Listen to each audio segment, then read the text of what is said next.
తెలంగాణలో డ్రగ్స్ లేదా గంజాయి లేదా ఇంకేదైనా మాదక ద్రవ్యాలు నిషేధితమైనవి చాలా దారుణంగా వ్యాపిస్తూ ఉన్నాయి. ఒకప్పుడు చాప కింద నీరులా ఇప్పుడు ఎక్కడ చూస్తే అక్కడ కనిపిస్తూ ఉన్నాయి. సీసీటీవీల్లో రికార్డ్ అవుతున్నటువంటి దృశ్యాలు, క్రిమినల్ చర్యలు ఇవన్నీ కూడా వార్తల రూపంలో బయటకు వస్తున్నాయి. అవన్నీ చూస్తూ ఉంటే భయానక దృశ్యాలే. అందరూ కూడా ఇలాంటి నిషేధిత మత్తు పదార్థాలకు బానిసలై వాటిని సేవిస్తూ ఆ మత్తులో వికృత చేష్టలకు పాల్పడుతున్నవే. కాబట్టి వీటిని అరికట్టాల్సిన బాధ్యత ప్రభుత్వాలకు ఉంటుంది. రేవంత్ రెడ్డి అధికారంలోకి రాకమునుపు వచ్చిన తర్వాత ఒకటే మాట కటువుగా చెప్పారు. ఈ డ్రగ్స్ దందా ఏదైతే ఉందో దాన్ని కూకటి వేళ్లతో సహా పెకిలించి వేస్తా అని. ఆ దిశగా కొన్ని కార్యక్రమాలైతే శ్రీకారం చుట్టారు. ముఖ్యంగా సోషల్ మీడియా మాధ్యమాల్లో అవగాహన కొరకని చెప్పి యాడ్స్ రూపంలో చిన్న చిన్న లఘు చిత్రాల రూపంలో వీడియోల్ని పెడతా ఉన్నారు. సో ఇది కాంగ్రెస్ పార్టీకి సంబంధించినటువంటి సోషల్ మీడియా ఖాతాల్లో కూడా ప్రచురితమవుతా ఉన్నాయి. ఆ వీడియో నేను చివరిలో పెడతాను, చూడొచ్చు. ఇక దీనికి గాను చిరంజీవి, మెగాస్టార్ చిరంజీవి గారు కూడా సపోర్ట్ చేశారు. రేవంత్ రెడ్డి తీసుకున్నటువంటి ఈ ఇనిషియేటివ్ని అతను కూడా అభినందిస్తూ ఈ వీడియోలో భాగస్వామ్యమయ్యారు. డ్రగ్స్పై రేవంత్ అన్న చేస్తున్నటువంటి పోరాటానికి మెగాస్టార్ మద్దతు అంటూ కాంగ్రెస్ శ్రేణులు చేసినటువంటి ట్వీట్ ప్రస్తుతానికి ఆసక్తికరంగా మారింది. డ్రగ్స్పై అవగాహన కల్పిస్తూ తెలంగాణ ప్రభుత్వం తరపున మాజీ కేంద్ర మంత్రి, సినీ నటుడు మెగాస్టార్ చిరంజీవి ఓ ప్రకటనలో నటించారు.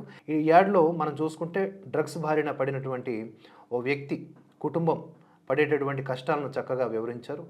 అంతేగాక తెలిసి ఎవరైనా డ్రగ్స్ అమ్మడం కానీ, కొనడం కానీ, వినియోగించడం కానీ చేస్తున్నట్లయితే వెంటనే తెలంగాణ యాంటీ నార్కోటిక్ బ్యూరోకి తెలియజేయాలని 8712671111 అనే నెంబర్కు ఫోన్ చేసి సమాచారం అందించాలని, అందజేసిన వారి వివరాలు కూడా గోప్యంగా ఉంచబడతాయని తెలిపారు.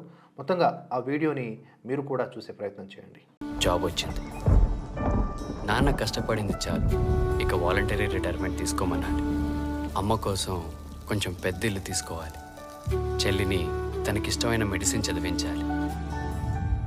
శేఖర్కి ఇలాంటి కలలు ఎన్నో ఉండేవి. కానీ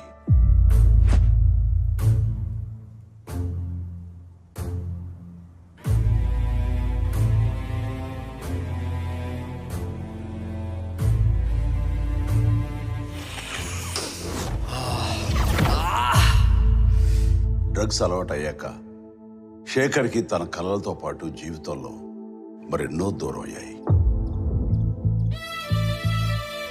అమ్మా,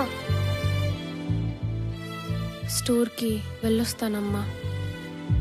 ఇలా ఒక్క శేఖరే కాదు, ఎందరో యువకులు ఈ డ్రగ్స్గా ఆకర్షితులై తమ జీవితాల్ని నాశనం చేసుకుంటారు.